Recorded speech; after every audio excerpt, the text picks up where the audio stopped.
Have you been worrying about how to clean your baby's feeding gear? Don't be scared. It may seem like a complicated process, but this nifty guide is going to take you through the process step by step so you can see how easy it is while also maintaining good hygiene for the baby feeding gear. First step of all processes is always to wash your hands with soap and water for at least 20 seconds. The next step is to disassemble all the parts of the baby feeding gear, whether it's the bottle or a breast pump, and pre-rinse them with water. Did you know your sink is dirtier than your toilet because of the raw food prep that goes on around it?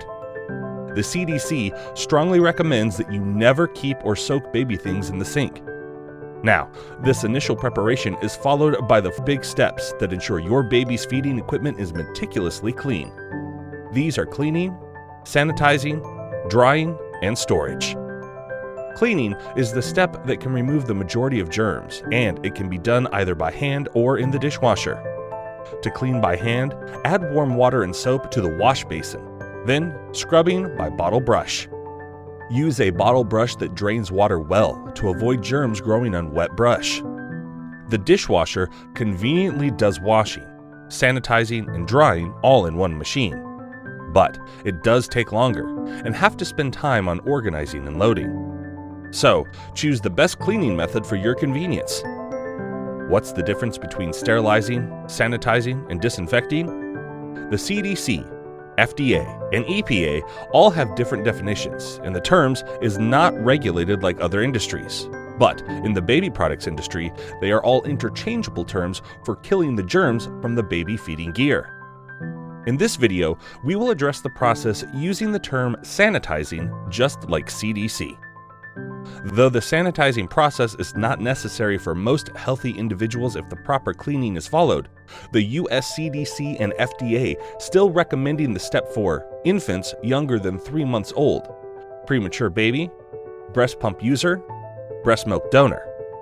During cold and flu season, taking extra precaution to sanitize when a family member is sick can also help rest of the family stay healthy. There are 4 methods of sanitizing feeding gear, depending on your preference and budget. Option 1. Boiling. Bring the water to a rolling boil, then boil the part for 5 full minutes. Option 2. Steam. There are electric steamers and microwave steamers. Germs grow best in warm and moist environments. Unless you plan to relocate the gears for drying right after, we strongly recommend buying a steamer with built-in drying function. Another elective option is UV sanitizing. If none of the above methods are available to you, you can try the last option. An EPA-registered food contact disinfectant safe bleach. Add 2 teaspoons to 1 gallon of water and submerge for 2 minutes. Remove with clean and hand to dry. No rinsing. Remaining bleach will break down as it dries. Also, keep in mind, not all feeding gears can withstand high temperature method such as boiling or steaming. Read the user manual of the feeding gear before you decide on a method. Next step is drying. A wet environment is favorable for germs growth. It's best to dry the gears in the shortest time possible. If you choose to clean by dishwasher at the beginning, you should always opt for the drying function too. Drying rack is the most common option, but it does take longer to dry. And do you notice what is going on around the drying rack? The dust in the air? The raw meat liquid splashing all over? Or that nasty cough from the cold?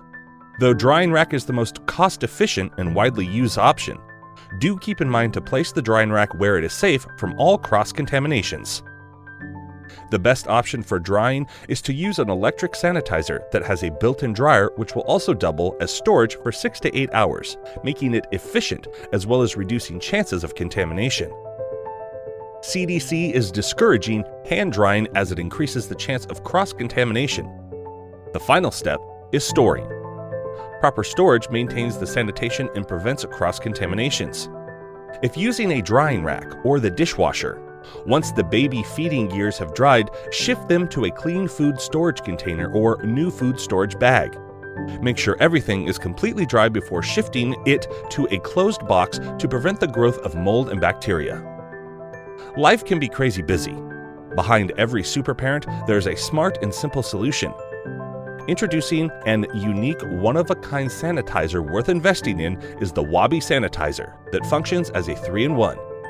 It takes only 45 to 60 minutes to dry, with optional sanitizing and additional 6 to 8 hours of storage function to maintain the sanitary state.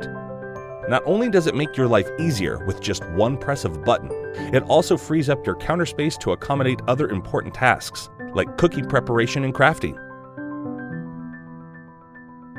Every product has its pros and cons.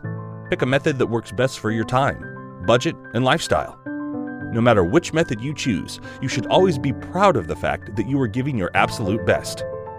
Product safety is the #1 concern when choosing a baby product. With so many brands offering the similar products, it can be hard to pick. The easiest way to tell is to check to see if the brand is shipped and sold by the big retailers directly, and not via an unknown third-party seller. Big retailers go through an extensive qualification process with their suppliers to ensure the products they bring in meet the quality, liability, and regulatory compliances.